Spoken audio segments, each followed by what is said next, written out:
Lovelies. So when I was doing the video for my crisscross, the new pattern, somebody noticed my yarn winder in the background and asked for a tutorial, well, like a video showing how to use it. So I thought I'd do that because I am what do you say, winding up my skeins here for the next project. So what you do need is this here, which I just realized I don't know what is called in English. This is a hespetrea in Icelandic, which translates to like a skein tree. Like this is a skein and this is tree for the skein. It's probably not what it's called in English, but it's this thing here. And so it goes out like this. So it's like, that's the function. So you put the skeins up on this and then it turns while you're winding it up, right? So I mean, you can do it without this, but then you will need like a helper to hold the skein in place. So I got this before I got my yarn winder, because you can also wind by hand using this. So I think this is more crucial actually. So first step, get this. Second step, get a yarn winder. I have a beautiful yarn winder. This is one of the few like fancy crochet equipments that I have allowed myself to buy. I bought this a few years back.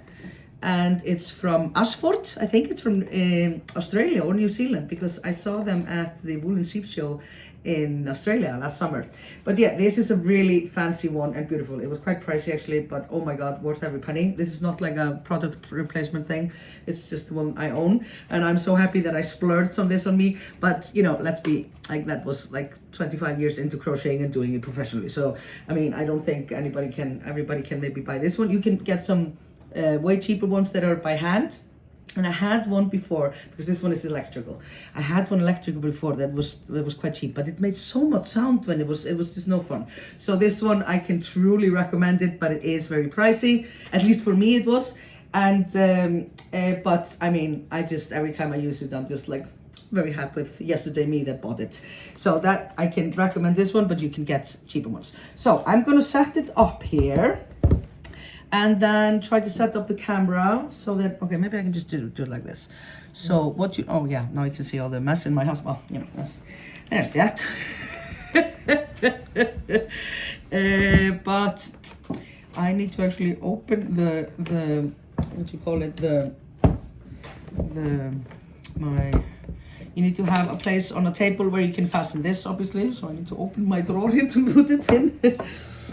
Okay, so you fasten that on the table. Wait, I'm gonna take the camera and show you. Just fasten it on like so, yeah. And then you have, okay, I'm gonna put it in this direction now here.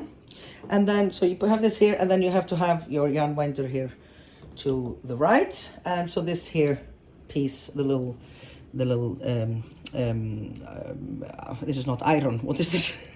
This here piece is facing to this, okay? So this is the setup. Okay, and so what we do next with this amazingly good photography here is we take our little skein. I have these, it's so cute colors. New stuff, something coming up. I just have a small one here. This is 25 grams, so that it'll go a bit quicker. What if I'm gonna see if I can do like a wider angle so that we see it all. Okay, I hope you can see everything here. I couldn't do the reverse camera and do a wider angle, so, but I figured out that you can see everything. Okay, so what we do is we unwind this, take it out like this. Okay, they come in, and if you want to twist it up again, actually, what you do is you hold it like this, hold one hand and put your fingers inside the other, and then just twist it. Until it's like quite twisted, and then you take this end and you put it inside this here, and then you pull it out like so. Oh, it just really turned out very professional, but that's how you put it back in. But you just take this out and take it like so, and then you put it up on this here, and then we're gonna put it up like so. And check if we're still in frame. Yes, we are. And also you need some scissors. So now usually the skeins are bound at 2 places. So you need to cut that before you start. And I like to, yeah, there's one that is just cutting the yarn, but the other one where you cut is where the yarn starts. So we'll find that, that's here, you see.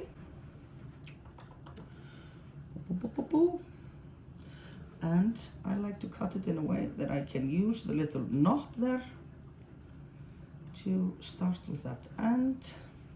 So you take this out and you see we have this little knot here. I mean, this is not important, but I usually try to do it like that because then you can thread it into this here and it will stick when you start, okay?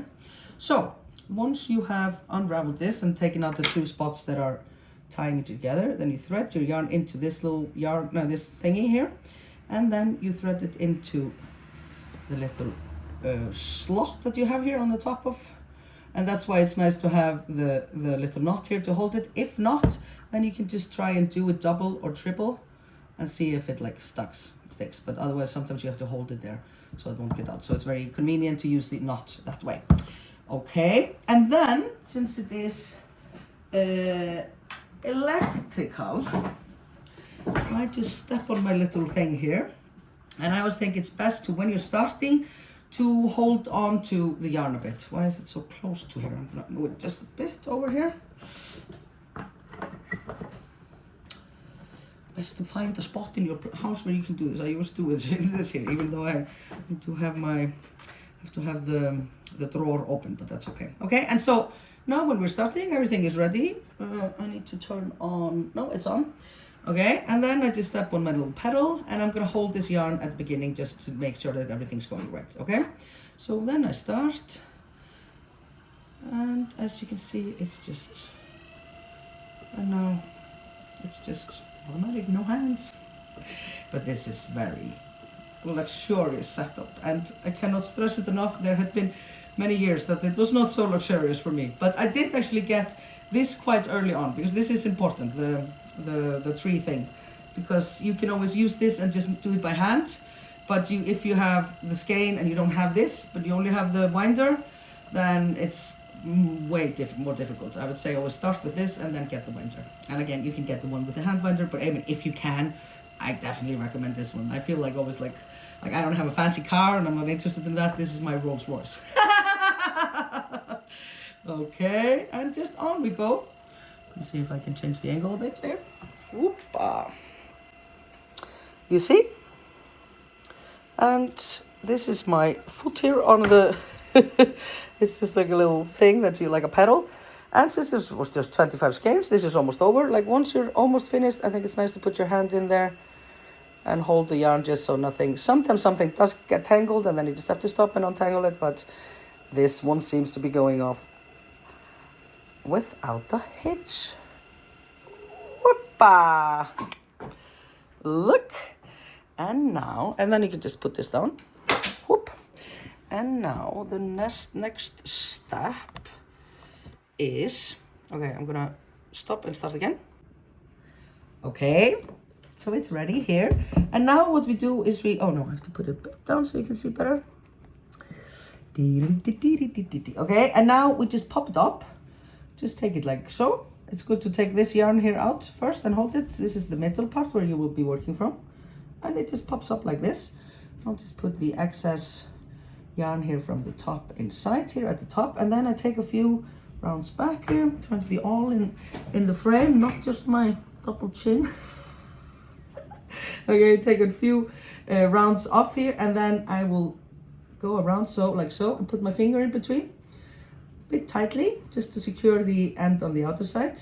And then once it's finished, I will pop it under like so. And now you have a perfect little hole where you can pull out the middle. So yeah, that's all there is to it, really. Okay, now I can put it up. The least amount of things that the double chin needs is some context. Just the double chin. Okay, I digress. So I am actually working on a new pattern, and I got this beautiful yarn here from my friend Catherine in Australian wool store, and I'm going to cook up something nice just now. So pretty. It's called the small pack with all the 25-gram skeins was called the Blue Mountains. It's where she lives, just out of Sydney, and I thought it was just so beautiful because Iceland is like blue mountains all over. Well, I mean, I guess most of the mountains are blue, or what? No, maybe not. In Iceland, all the mountains are blue, and we actually have some that are like yellow and green and red as well. But I digress. Anyways, that's all there is to it. To take a skein and work it into a ball. Maybe sometime I should show you how to make one with your hand, how to start in the middle. That's a good idea. That's all for today. I'm off cooking up something new. A toodaloo!